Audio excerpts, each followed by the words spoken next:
Hello అండి. వీళ్ళిద్దరూ విడాకులు తీసుకున్నారంట. రెహమాన్ గారు వాళ్ళ భార్య.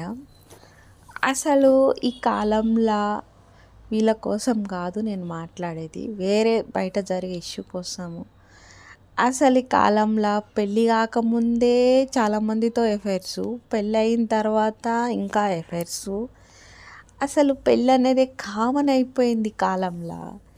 అసలు పెళ్ళిళ్ళు చేసుకొని మేము కలిసి ఉంటాము అసలు అనుకునే వాళ్ళే పెళ్ళిళ్ళు చేసుకోండి. పెళ్ళి చేసుకున్నాక అలా వేరే వాళ్ళు ఎవరో వస్తారు, వాళ్ళ వెనకాల వెళ్ళిపోవడము, మొగుడిని చంపేయడము, భార్యను చంపేయడము, ఇలా రకరకాలుగా జరుగుతూ ఉంటాయి. మనం ముందే డెసిషన్ తీసుకోవాలి.